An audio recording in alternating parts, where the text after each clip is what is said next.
House Media TV. House Media TV. Online together. Muraho neza abakunzi ba House Media TV.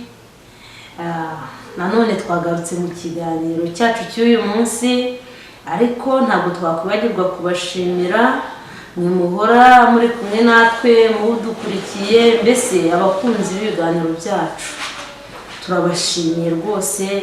Imana ibahe umugisha. Hari abo mbona muri commentaire baduha courage, hari n'abaca ku ruhande mu gikari, ariko biba byiza nanone iyo commentaire yawe uyishyize ahagaragara, kuko hari benshi nanone ifasha, kandi nanjye hari uburyo ifasha mu biganiro bikurikiyeho. Ikiganiro cyacu cy'uyu munsi rero nashatse kuvuga cyane nanone ku bintu bijyanye n'ubuhanuzi. Ntabwo nje kukubwira ngo izere ubuhanuzi cyane, ariko nanone ntabwo nje kukubwira ngo rwanya cyangwa upinge ubuhanuzi, ahubwo nje kukubwira ngo ubuhanuzi uhawe cyangwa se ubonye, gira kubugenzura cyane kandi ubugenzuze ijambo ry'Imana. House Media TV. House Media TV. Online together. Winjira mu kiganiro cyacu cy'uyu munsi rero bakunzi ba House Media TV, ndabakunda rwose kandi ndabishimira aho muri hose. Namwe icyo mbasabye ni ukushyigikira mureba kandi mwita ku biganiro, mudaceceka, mukora komenti ndetse mubigeza no ku bandi, kugira ngo tujijuke, dusobanukirwe, twige kandi twungurane inama turi benshi. Hari igihe uba ufite nawe inama cyangwa icyo wavuga ku byo mvuze, ntabwo nguheje, ndakwinginze nawe bishyira muri commentaire, cyangwa rimwe na rimwe nibiba ngombwa ufite n'ubuhamya, ushobora kuduhamagara kuri nimero de telefone tuba twagaragaje, ukaza ugatanga ubuhamya, abantu benshi bakabasha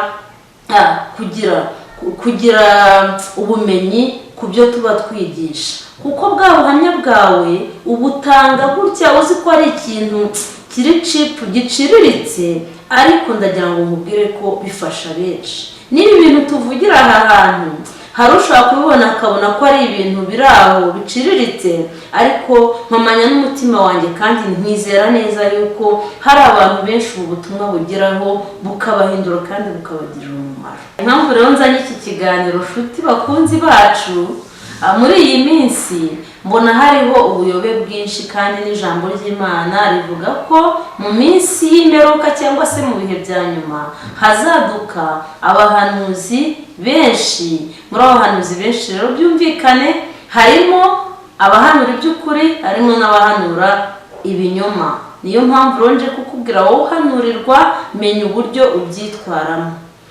Urabona cyane cyane iyo umuntu yagiye mu bintu by'imyizere cyangwa by'imyemerere ye, birakonta cyane mu buzima bw'imibereho ya buri munsi.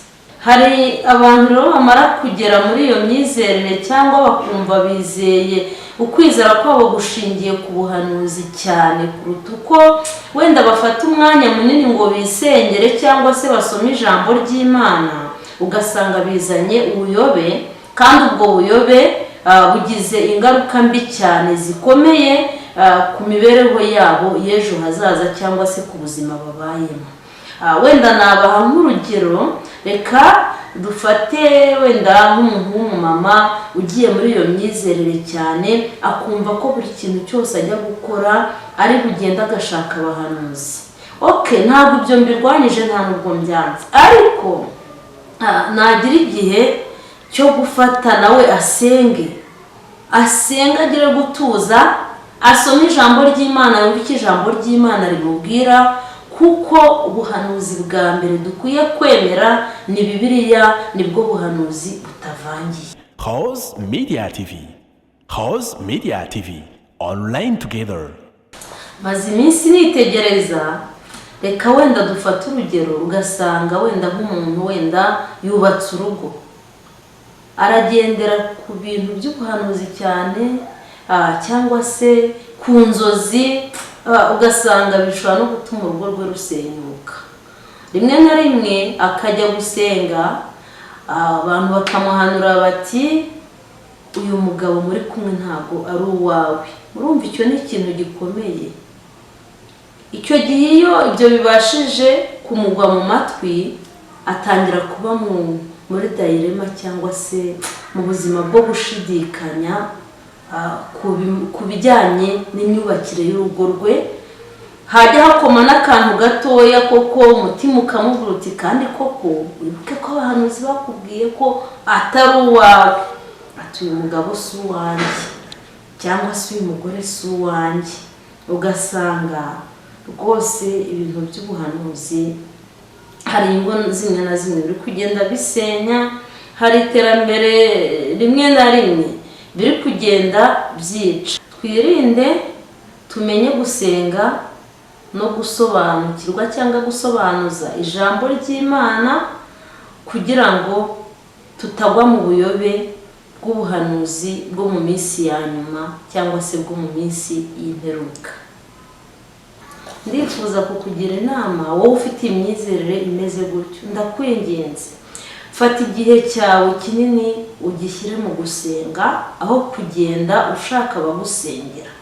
Nkubwije ukuri, iyo wishyizemo cyane cyane ko ibibazo byawe bizakemuka ari uko bagusengeye, ntabwo bishoboka kuko nta muntu wagira umutwaro w'ibyawe kuruta uko wowe ubwawe wawugira. Njye mbona ibintu byo kwizerera mu bandi, abantu bizereye mu basenga bavuga bati ngewe kanaka azajya asengera, afite umuntu usengera nzajya kuri kanaka asengere. Hari ikintu bikora mu buzima bw'umuntu bituma habaho kunebwa ko gushaka Imana no gusenga cyane, ahubwo kumva ko abandi bazayigushakira bakagusengera. Hari ubusabane bwawe n'Imana bugomba guhoraho. Icyo gihe rero watangiye kwizerera mu bandi, wowe ukiburira icyizere, ubwo busabane urabutakaza. Nta nubwo ibyo bishimisha Imana.